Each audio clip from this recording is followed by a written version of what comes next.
The massive alien battleship Nexus Prime floated through the dark void of space like a sleeping giant. Its metal hull stretched for miles, covered in weapons that could destroy entire cities. Inside the ship's cantina, the air was thick with the smell of different alien foods and the sound of many voices, speaking in various languages. Captain Jake Morrison sat at a corner table, slowly eating his meal while watching the crowd around him. He was a human in his 40s with gray hair at his temples and old scars on his hands. His uniform was clean but showed signs of many battles. Unlike the other soldiers who laughed and talked loudly, Jake ate in silence, his eyes always watching and listening. At the table next to him, a group of alien soldiers were telling stories about their homeworlds. Commander Kethver, a tall reptilian warrior from the Zephyrian Empire, was speaking in his hissing voice about ancient battles. His green scales caught the light as he moved his clawed hands to show how his ancestors had fought with energy weapons thousands of years ago.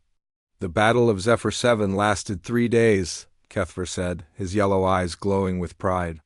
My great-grandfather led 10,000 warriors against the Crystal armies. They say he could cut through enemy shields with his bare claws and that his roar could be heard across the battlefield. The other aliens listened with respect. Zixanol, an insectoid warrior from the Threx Hive worlds, clicked his mandibles in approval. His forearms moved as he spoke about his own people's legends. The Threx have similar stories, he said in his clicking voice. The Great Swarm Mother once commanded 1 billion warriors across 50 worlds. She could control the minds of her soldiers from light years away and never lost a single battle. A crystalline being called Quender, whose body was made of living diamond, added his own tale. The Vorthan energy masters of old could turn their bodies into pure light, he said, his voice sounding like wind chimes. They traveled between stars in seconds and could destroy enemies with a single thought. These are the heroes our children learn about in school. Jake continued eating, not joining the conversation. He had heard these stories many times before during his 3 years serving with the alien fleet. Every species had their legends about ancient warriors who could do impossible things. The aliens loved to share these tales, especially before dangerous missions. What about your people, human? Kethver suddenly asked, turning his reptilian head toward Jake. Surely your species has stories of great warriors from your past? Jake looked up from his food, meeting the alien's gaze. We have some stories, he said quietly. Tell us, Zixanol clicked, his compound eyes focusing on Jake. What legends do humans tell their young? Jake thought for a moment. Well, there's King Arthur. He was said to be a great king who united the tribes of Britain. He had a magic sword, called Excalibur, and led knights who sat at a round table. The aliens looked at each other and then burst into laughter. Kethver's hiss turned into what sounded like choking. Zixanol's clicking became so fast it sounded like a machine gun. Even Quender's crystal body shimmered with what passed for alien amusement. A magic sword? Kethver managed to say between laughs. What kind of primitive weapon is that? Did he fight with sticks and stones too? And knights sitting at a table? Zixanol added, were they having dinner while planning battles? How adorable. Jake's face remained calm. There are other stories. 2. The Norse had warriors called berserkers who could fight with incredible fury. They believed they were chosen by their gods to die in battle. This brought even more laughter. Chosen to die? Quender chimed in. What kind of warrior wants to die? That sounds more like madness than heroism. Tell us more of these amusing tales, Kethver said, wiping tears from his yellow eyes. What other primitive heroes did your people imagine? Jake continued speaking. In the same quiet voice, there was Achilles, a Greek warrior who was nearly invincible in battle, and Hercules, who was said to have the strength of gods. The Spartans had warriors who would never retreat, no matter how many enemies they faced. The aliens laughed harder. Other soldiers from nearby tables began to listen, drawn by the sound of their amusement. Soon a small crowd had gathered around Jake's table. Let me understand this, Kethver said, trying to control his laughter. Your greatest heroes fought with metal swords and shields? They had no energy weapons, no spaceships, no advanced technology at all? That's right, Jake said simply. And these berserkers you mentioned, Zixono clicked. They went into battle without armor, screaming like wild animals. How did they expect to win against organized armies? They believed their fury would carry them through, Jake replied. Fury? Quender's crystal body sparkled with amusement. Emotion is the enemy of good tactics. A warrior who cannot control his feelings is already dead. The crowd of aliens grew larger. Word was spreading through the cantina that the human was telling funny stories about his species' primitive heroes.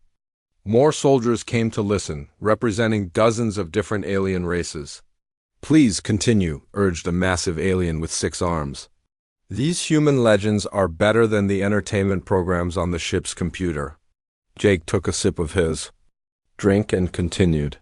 There's also the story of David and Goliath. A young shepherd boy killed a giant warrior with just a stone from a sling. The laughter was so loud now that it echoed through the cantina. Some aliens were holding their sides, others were making sounds that Jake assumed were how their species expressed extreme amusement. A stone? Kethfer gasped. He defeated a giant with a rock? What was this giant armed with? A flower? And Robin Hood, Jake continued, ignoring the laughter. He was an archer who could hit any target with his bow. He lived in the forest and fought against corrupt nobles. An archer? Zixonal's clicking was so fast it was almost musical. Projectile weapons are what our ancestors used when they were still crawling in caves. Did this Robin Hood fight against enemies with similar primitive weapons? Or did he somehow defeat advanced technology with his little arrows? The stories don't mention advanced technology, Jake said. Of course not, Quender said. Because your people were still playing with pointed sticks when mine were building ships that could travel between galaxies. The mockery continued for another hour. Every human legend Jake mentioned brought fresh waves of laughter. The aliens found it hilarious that humans would tell stories about warriors who fought with swords, axes, and bows. They could not understand how such primitive fighters could be considered heroes. It's almost sad, Kethfer said finally, wiping his eyes. Your people had to invent these fantasy warriors because your real ancestors were too weak to be worth remembering. Yes, Zixonal. Agreed. When a species has no real heroes, they must create imaginary ones. It's actually quite touching in a pathetic way. Jake finished his meal and stood up. Maybe you're right, he said quietly. Maybe they are just stories. As he walked away from the table, the aliens continued laughing and sharing their own jokes about human legends. They had no idea that tomorrow they would all be heading into a battle, where those ancient stories would prove to be much more than simple tales told to amuse children. Jake Morrison walked through the ship's corridors toward his quarters, his face showing no emotion. Behind him the laughter continued, echoing through the halls like the sound of creatures who had never learned that some things should not be mocked. The alarm bells rang through the Nexus Prime at dawn, their sharp sound cutting through the quiet of the sleeping ship. Jake Morrison was already awake, sitting on his bunk and reading an old book on his tablet. The cover showed ancient warriors in metal armor, but he quickly turned it off as other soldiers began rushing past his door. In the main briefing room, hundreds of alien soldiers filled the seats. The air buzzed with nervous energy as they waited for their orders. Jake found a seat near the back, watching as Admiral Torvin of the Zephyrian High Command walked to the front of the room. The old reptilian scales had turned gray with age, and his movements were slow but still commanded respect. "Soldiers of the Third Fleet," Admiral Torvin began, his voice carrying clearly through the room, "we have received new orders from High Command. Our target is Zarian Prime, the main fortress world of the Vrak Confederation." A murmur ran through the crowd. Every soldier in the room knew that name. Zarian Prime was the strongest fortress in known space, protected by weapons that could destroy entire fleets. Many called it impossible to attack. "I will not lie to you," the Admiral continued. "This mission will be extremely dangerous. 3 full battle fleets have tried to take this fortress in the past 5 years. None of them returned." The room fell. Silent, Jake watched as the aliens around him shifted uncomfortably in their seats. Even the bravest warriors looked worried when they heard those words. Admiral Torvin activated a holographic display that showed the fortress world. It was a dark planet covered in metal structures and weapon platforms. Energy shields glowed around it like a protective bubble. Intelligence reports that the Vrak have built a new weapon inside this fortress. This weapon can destroy entire star systems in minutes. If we do not stop them, they will use it against our homeworlds. The hologram changed to show the fortress's defenses. Massive cannons pointed in all directions. Automated defense systems covered every approach. Fighter squadrons patrolled the area around the planet. It looked like a metal monster covered in teeth and claws. The fortress has quantum shields that can stop any direct attack, the Admiral explained. Our only chance is to send a small team inside while the main fleet creates a distraction. This team must disable the shields from within, allowing our ships to attack the weapon facility. Commander Kethver stood up from his seat. Admiral, my people have stories of ancient siege warfare. The Zephyrian war masters of old conquered fortresses that were said to be unbreachable. They used fire and determination to overcome any defense. And the Threk swarm tactics have never failed, Zixanil added, his mandibles clicking with confidence. When the great Swarm Mother attacked the Crystal Cities, she sent wave after wave of warriors until the enemy was overwhelmed. Numbers always win in the end. Other aliens began speaking up, each one sharing stories of how their ancestors had defeated impossible enemies. They talked about ancient weapons, legendary tactics, and heroic charges that had won famous battles. The mood in the room began to improve as each species remembered their proud military history. Jake listened to all of this without speaking. He had heard these stories before, but now he was thinking about other things. His mind was working through the details of the mission, considering the challenges they would face inside the fortress. The infiltration team will need to be small, Admiral Torvin said. No more than 6 soldiers. They must be skilled in close combat, able to work in tight spaces, and prepared for heavy resistance. The Vrak have enhanced their warriors with cybernetic implants that make them faster and stronger than normal soldiers. I volunteer for the infiltration team, Jake said quietly from the back of the room. The aliens turned to look at him. Many of them started laughing just as they had the night before when he told stories about human legends. The human wants to volunteer? Kethver hissed with amusement. Does he plan to fight the enhanced Vrak warriors with King Arthur's magic sword? Maybe he will bring his bow and arrows like Robin Hood, Zixanil clicked. I am sure the Vrak will be terrified of such primitive weapons.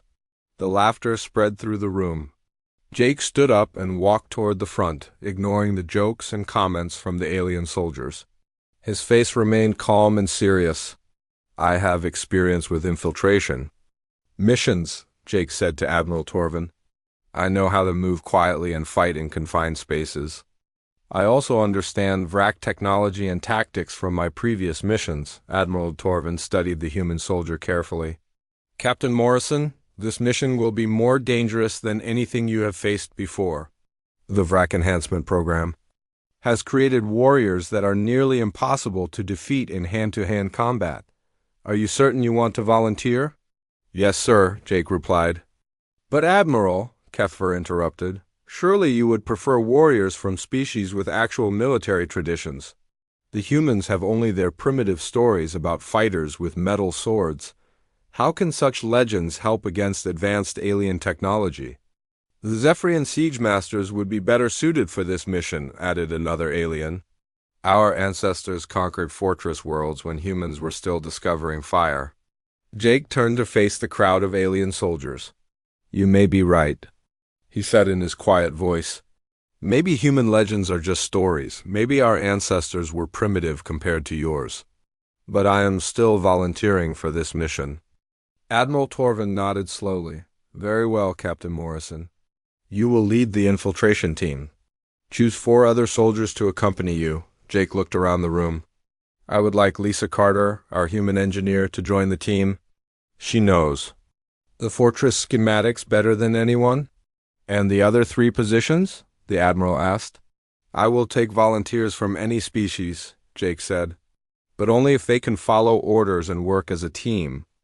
This mission will require discipline, not just individual heroism. Several aliens volunteered immediately. They wanted to prove that their species were braver and more skilled than the humans.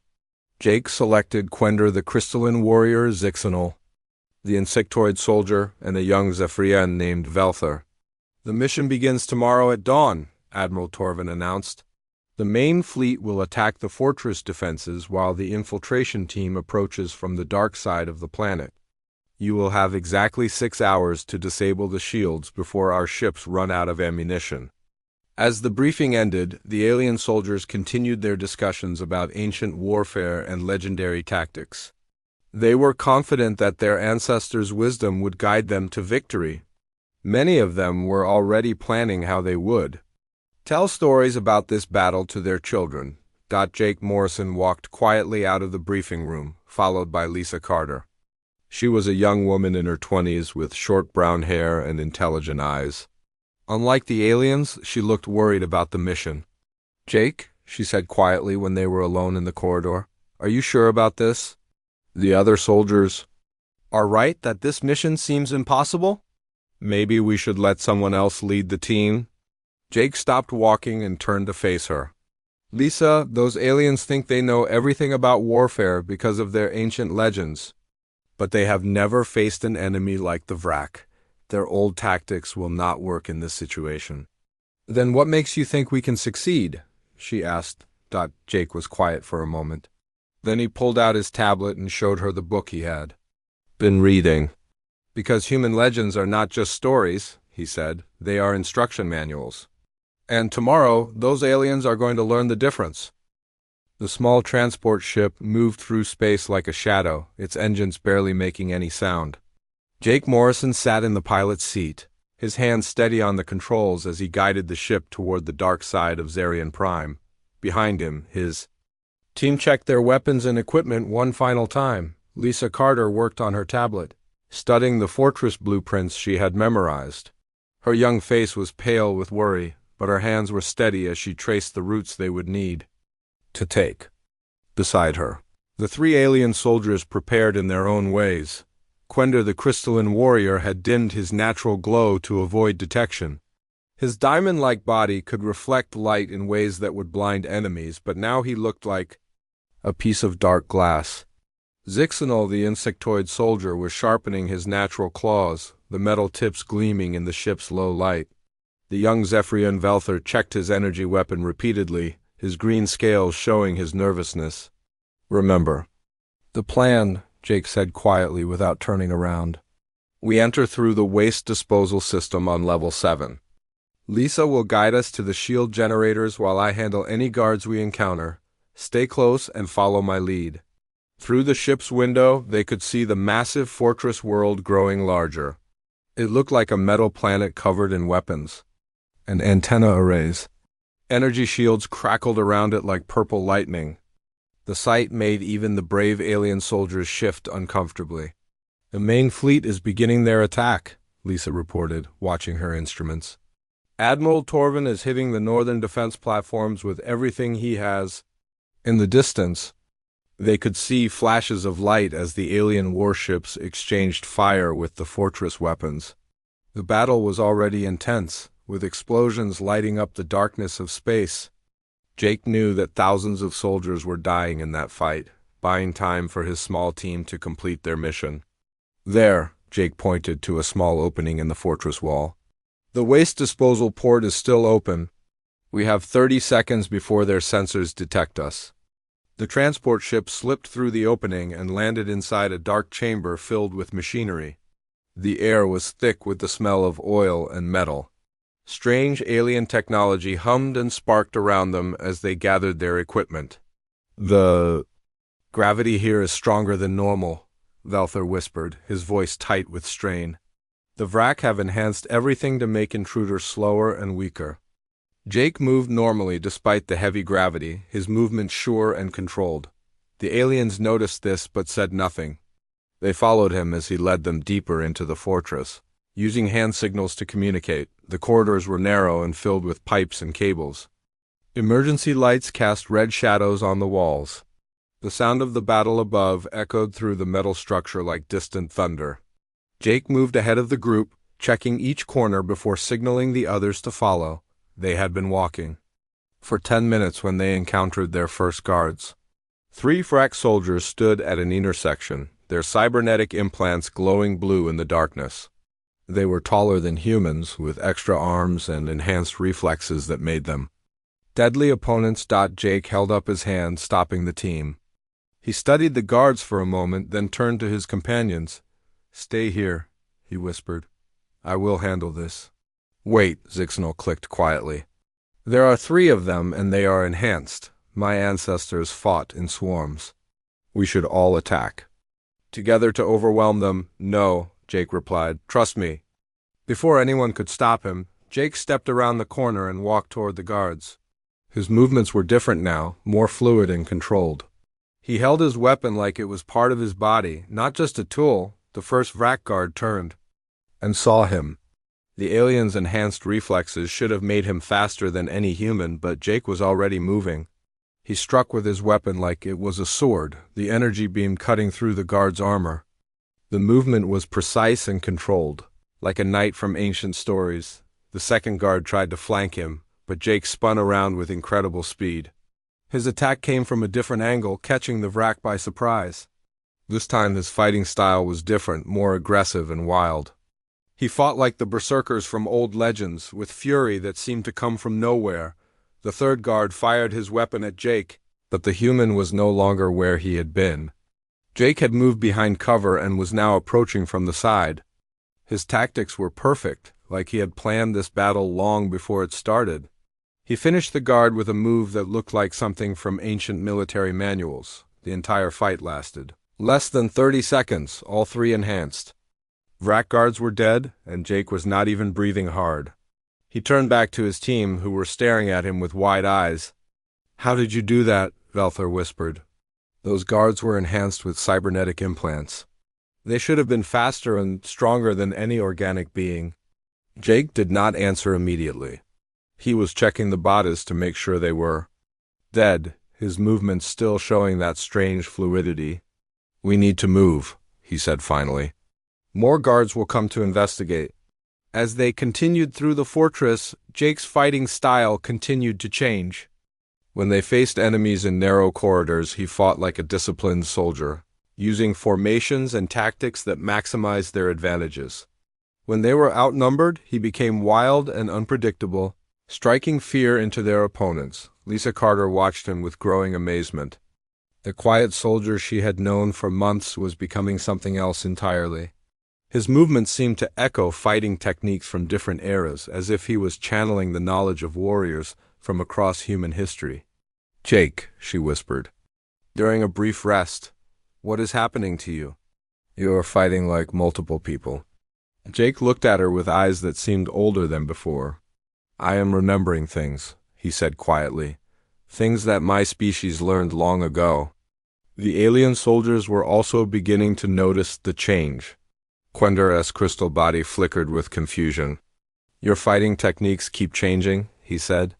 "First you fought like a precise machine, then like a wild animal, then like a tactical. Genius, how is this possible?" "Human training is different from what you know," Jake replied. "We do not just learn one way to fight, we learn many ways." They reached another intersection where 6 Vrak guards waited. These were larger than the others, with more implants and better weapons. They had been alerted by the earlier fighting and were ready for an attack. Jake studied them for a moment, then turned to his team. "This time you will see something different," he said. "Watch carefully." He stepped into the open corridor and faced all 6 guards at once. This time his movements combined elements from everything they had seen before. He was precise like a knight, fierce like a berserker, and tactical like a general. But there was something more, something that made the aliens hold their breath. Jake Morrison was no longer just one soldier. He was fighting like he carried the knowledge of every human warrior who had ever lived. His movements flowed from one style to another, adapting to each new threat with skills that seemed to come from different centuries. The Vrak guards fell one by one, unable to predict or counter his constantly changing tactics.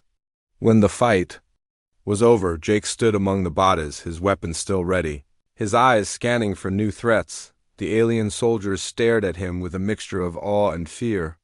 They were beginning to understand that human legends might be more than just primitive stories. Something was happening to Jake Morrison that they had never seen before, something that made their own ancient tales seem small and simple. "We need to reach the shield generators," Jake said, his voice calm despite what they had just witnessed. "The main fleet cannot hold out much longer." As they followed him deeper into the fortress, the aliens began to wonder what other surprises human military training might contain. They had mocked human legends as primitive fairy tales, but now they were seeing something that made them question everything they thought they knew about warfare.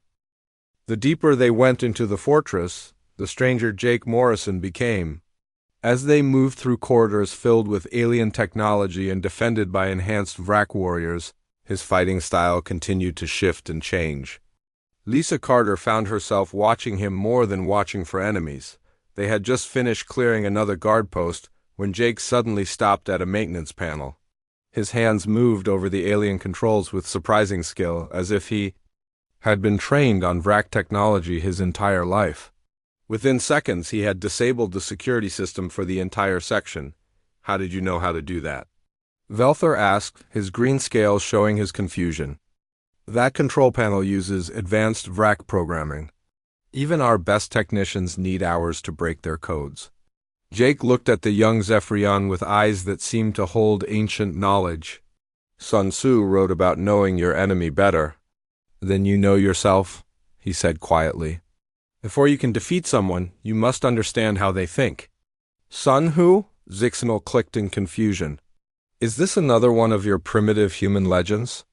"Sun Tzu was a general who lived on Earth over 2,000 years ago," Lisa said, checking her tablet to make sure the security system was really down. "He wrote a book about military strategy that soldiers still study today." The aliens looked at each other with puzzlement. Quender's crystal body flickered with uncertainty. "You mean humans still use military knowledge that is thousands of years old? Why would ancient tactics work against modern technology?" Jake began walking again, leading them toward the shield generators. "Because warfare never really changes," he said. "The weapons get better and the technology improves, but the basic principles stay the same. Every battle is still about positioning, timing, and understanding your opponent." They encountered another group of Vrak guards, but this time Jake's approach was completely different. Instead of attacking directly, he used the fortress layout against the enemies.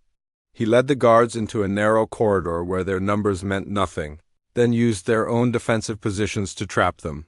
"This is the strategy that Leonidas used at Thermopylae," Jake explained as they stepped over the defeated guards. 300 Spartan warriors held off thousands of enemies by choosing the right battlefield. "The principle works just as well in space as it did on ancient Earth?" Lisa was beginning to understand. "You are using lessons from human history to fight in situations those ancient warriors never imagined," she said. "The stories we tell about our heroes are not just entertainment. They are teaching tools." "Exactly," Jake replied. "Every human legend contains practical knowledge." King Arthur's Round Table was not just about equality. It was about creating a command structure where information flows freely and every warrior contributes to planning. That concept revolutionized medieval warfare, and it still works today. The alien soldiers listened with growing amazement. They had never thought about their own legends in this way. Their stories were about individual heroes doing impossible things, not about practical techniques that could be learned and used. "But your berserkers," Quender said, his voice uncertain. "You said they fought without armor or planning. How is that a useful military technique?" Jake smiled for the first time since the mission began. Berserker fury was not about being wild and stupid. It was about reaching a mental state where fear and hesitation disappear. When a warrior stops worrying about death, he becomes much more dangerous to his enemies.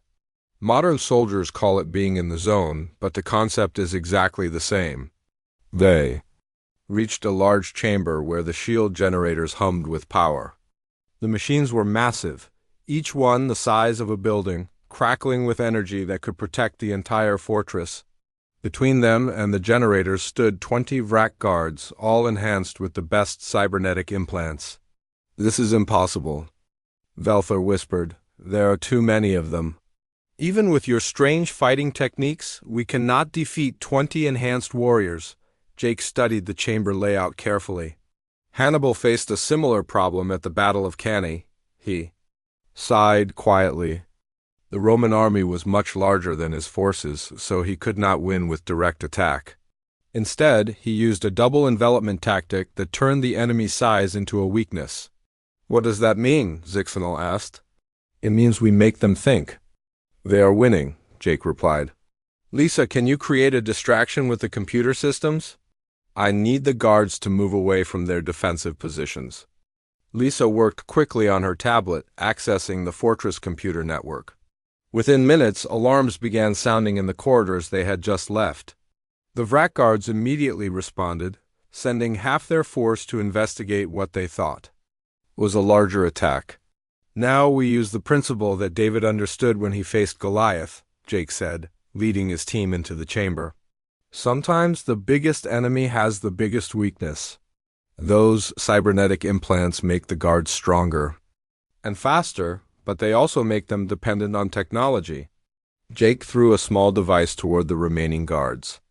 It was an electromagnetic pulse generator that Lisa had modified using techniques from her engineering training. The pulse shut down the guards' implants, leaving them confused and disoriented. The lesson of David and Goliath was never about size, Jake explained as they moved through the disabled guards. It was about using the right weapon for the job. David won because he understood that a sling could deliver a killing blow from a distance where Goliath's strength meant nothing. As they approached the shield generators, Jake's team began to understand what human military training really accomplished. It was not just about learning to fight. It was about connecting modern soldiers to thousands of years of accumulated military wisdom. "Every human story teaches something useful," Jake continued, working to disable the first generator. Robin Hood was not just an archer. He was a master of guerrilla warfare who understood how small groups could defeat larger organized forces. His techniques are still used by special forces today. "And Achilles?" Quender asked, genuinely curious. "Now, Achilles represents the importance of finding and exploiting enemy weaknesses," Jake replied. "The story says he was invincible except for his heel. In military terms, this means that every enemy, no matter how strong, has a vulnerable point. A good warrior learns to find that point and attack it." Lisa was working on the second generator, her hands moving quickly over the alien controls. "So human legends are like a library of military techniques," she said. "Each story preserves knowledge that might otherwise be lost." "Not just military techniques," Jake corrected. "Leadership principles, tactical innovations, psychological insights, strategic concepts. Everything that humans have learned about conflict over thousands of years is preserved in our stories." When human soldiers train, they are not just learning modern combat. They are connecting to the accumulated wisdom of every warrior who came before them. The third generator went down with a shower of sparks. The fortress shields flickered and began to weaken. Outside, the main fleet would now be able to penetrate the defenses and attack the weapon facility. "This is why we tell stories about impossible heroes," Jake said as they prepared to move to their next objective. "Not because we believe in magic swords or divine strength, but because those stories teach us that any obstacle can be overcome with the right knowledge and approach." The alien soldiers looked at each other with new understanding. They had spent years mocking human legends as primitive fantasies, but now they were seeing the truth. Human warfare was not about individual heroics or advanced technology. It was about learning from the past and adapting ancient wisdom to new challenges. "Your friends in the cantina were wrong," Jake said to the group. Human legends are not just stories. They are instruction manuals written in the blood and experience of every generation that came before us. And tomorrow, when this mission is over, maybe they will understand why those old stories are still worth telling. With the shields down, Jake Morrison led his team deeper into the heart of the fortress. The corridors here were different from the outer levels. The walls were covered in strange symbols that seemed to move and shift when no one was looking directly at them. The air itself felt heavy, like it was filled with invisible weight that pressed down on their minds. Lisa Carter checked her readings and frowned. Jake, these energy signatures are not matching anything in our database. Whatever. The Vrak are building here. It is not just a weapon. It is something else entirely. The team moved carefully through passages that seemed to bend and twist in ways that hurt to think about. Velthor was having trouble walking straight, his green scales turning pale as the strange energy affected his nervous system, even Quender's crystal body was flickering with unstable light patterns. The legends of my people speak of weapons that could destroy worlds, Zixinal clicked nervously. But they never mentioned anything like this. This feels wrong, like it should not exist. Jake seemed less affected by the strange energy than the others. His movements remained steady and purposeful as he led them toward the center of the fortress. Some things are worse than simple destruction, he said quietly. There are weapons that attack what makes a people who they are. They reached a massive door marked with symbols that seemed to writhe and pulse with malevolent life. Jake studied the markings carefully, his face growing dark with understanding. These are not just random decorations, he said. They are a form of psychological warfare. The Vrak are trying to break our minds before we even see their weapon. How do you resist it? Lisa asked, feeling dizzy from looking at the symbols. Too long, by remembering who you are, Jake replied. Every human soldier learns this from our earliest training. We are taught to hold on to our identity no matter what happens. It is a lesson that comes from prisoners of war who refuse to break under torture, from explorers who kept their sanity in impossible places, from warriors who faced horrors that would drive normal people insane. Jake placed his hand on the door's control panel. Instead of trying to break the alien code, he simply pressed his palm against it and waited. The door recognized something in him and slowly began to open. Inside was a chamber, so vast that its ceiling disappeared into darkness. Above them, in the center, stood a machine that defied easy description. It looked like a combination of weapon, computer, and living organism. Cables that pulsed like blood vessels connected it to smaller devices, scattered throughout the room, but it was not the machine that made the team step back in horror. It was what surrounded it. Thousands of crystalline containers lined the walls, each one glowing with soft light. Inside each container was what looked like pure memory, swirling patterns of light and color that held the essence of different alien cultures. This is not a weapon that destroys planets, Lisa whispered, her voice filled with shock. This is a weapon that destroys civilizations. A voice echoed from the machine, speaking in perfect human English. Clever little mammals, it said with amusement. You understand what you are seeing. This is the Memory Eater, the most sophisticated weapon ever created. It does not simply kill bodies. It erases the cultural memory that makes species what they are. From the shadows around the machine stepped its guardian. The creature was once Vrak, but it had been changed by cybernetic implants until it was more machine than living being. Its body was covered in metal plates and energy conduits, and its eyes glowed with artificial intelligence. Most disturbing of all, it moved with fighting techniques that clearly came from dozens of different species. I am War Master Korth, the creature announced. I have absorbed the combat knowledge of every civilization we have conquered. I know how to fight like a Zephyrian siege master, like a Threx swarm leader, like a Vorthan energy warrior. I am the perfect soldier, created from the stolen wisdom of 100 worlds. Jake stepped forward to face the creature while his team spread out around the chamber. You have stolen their techniques, he said calmly, but you do not understand what made those techniques powerful. War Master Korth laughed, a sound like metal grinding against metal. Foolish human, I have studied your species as well. Your primitive legends about warriors with metal swords are pathetic compared to the real combat knowledge I have absorbed. You cannot defeat someone who knows how to fight like every great warrior who ever lived. Maybe not, Jake replied.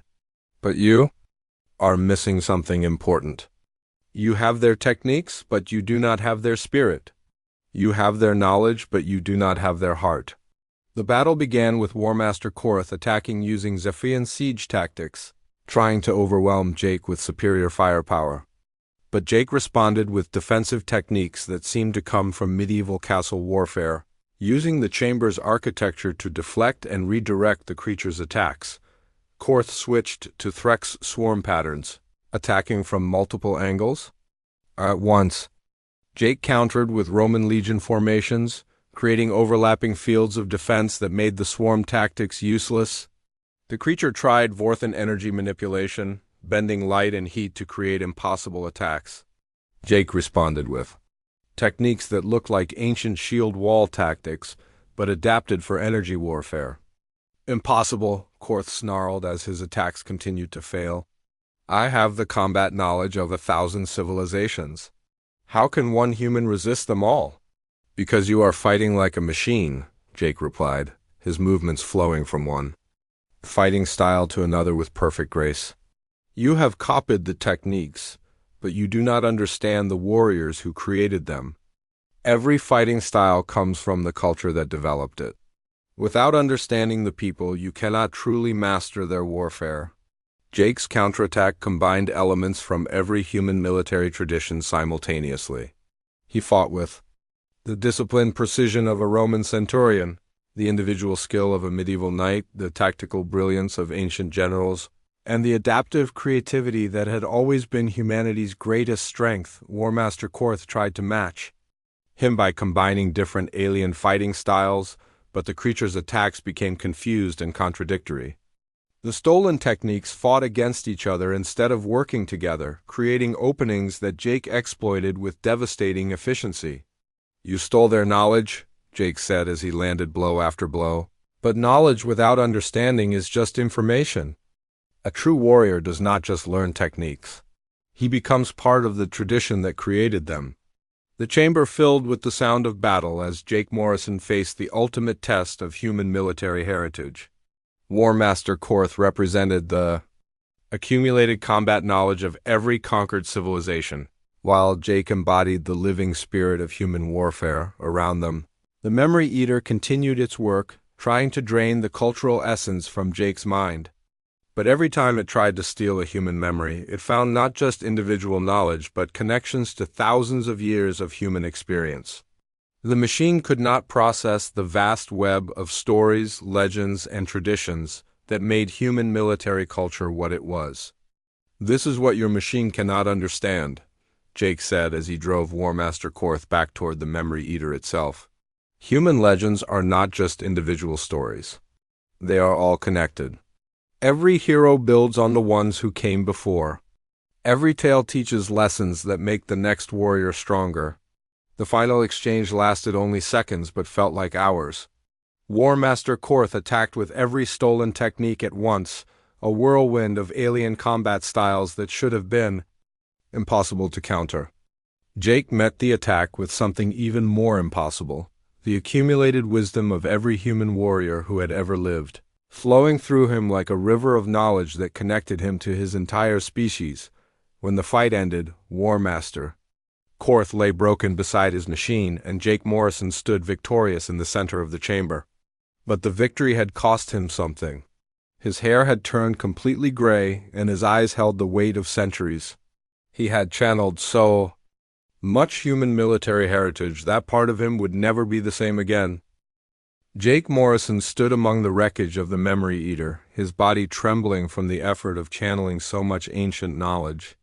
The machine was destroyed, its crystalline containers shattered, and their stolen memories returning to the void.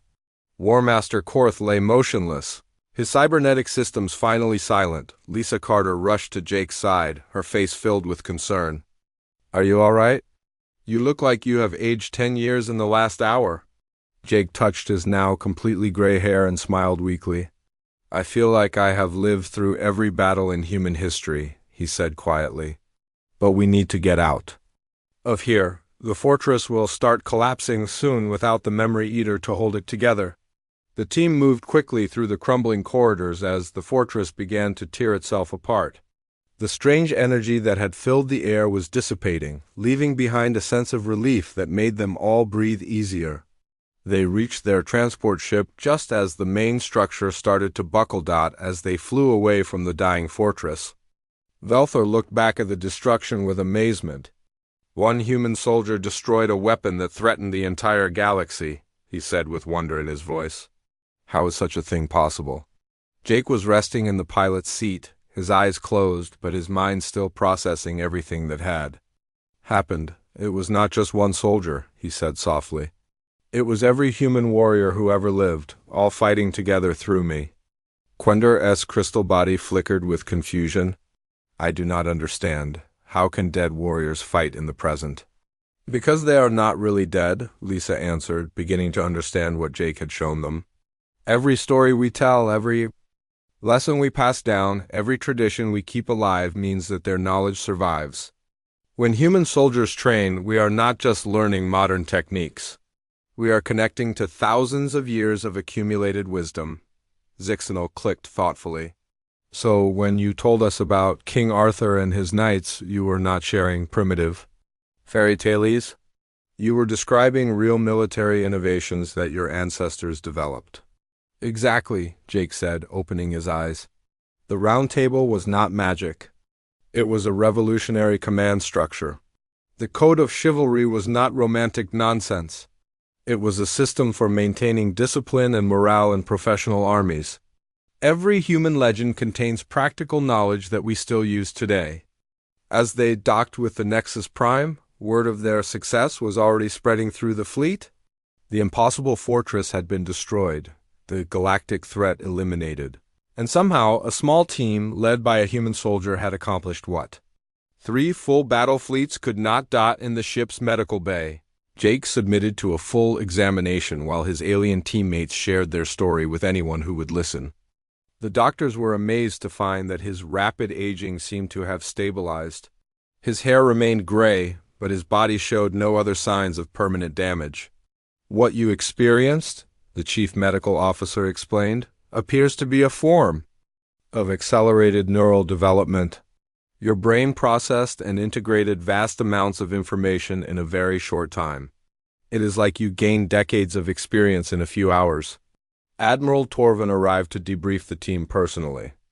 The old Zephyrian listened with growing amazement as each team member described what they had witnessed. When they finished, he was quiet for a long moment. Captain Morrison, the Admiral said finally, what you have accomplished today will change how we understand human military capability. But I must ask, are all human soldiers capable of what you demonstrated? Jake thought carefully before answering. Every human soldier carries the potential, he said. We all train with the same basic principles. We all learn from the same historical examples. We all connect to the same warrior traditions. Most soldiers never need to access all of that knowledge at once, but it is there if the situation demands it. News of the mission spread throughout the alien alliance with incredible speed. Ships across the galaxy received reports about the human soldier who had destroyed an impossible fortress by channeling the wisdom of ancient Earth warriors. The stories grew with each telling, but the core message remained the same. Human military traditions were far more sophisticated than anyone had realized. Commander Kethfer was among the first to visit Jake after his recovery. The proud Zephyrian looked uncomfortable as he approached the human's bedside. Captain Morrison, he said formally, I owe you an apology. My people and I mocked your legends without understanding their true meaning. We thought primitive meant weak, but we were wrong. You were not entirely wrong, Jake replied graciously. Our ancestors did fight with metal swords and wooden shields. But they also developed tactical principles that still work against energy weapons and space battles. The tools change, but the fundamental rules of warfare remain the same. Other alien soldiers began arriving to pay their respects. Zixanol brought his entire swarm unit to meet the human who had redefined their understanding of military heritage. Quender shared Jake's story with the Vorthan energy masters, who were amazed to learn that ancient human tactics could counter their most advanced techniques within days. Human soldiers throughout the fleet found themselves in demand as advisors and instructors. Alien commanders who had previously dismissed human military knowledge now sought their guidance. Training programs were established to help other species understand and adapt human tactical principles.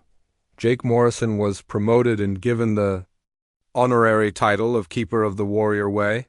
His new role was to serve as a bridge between human and alien military traditions.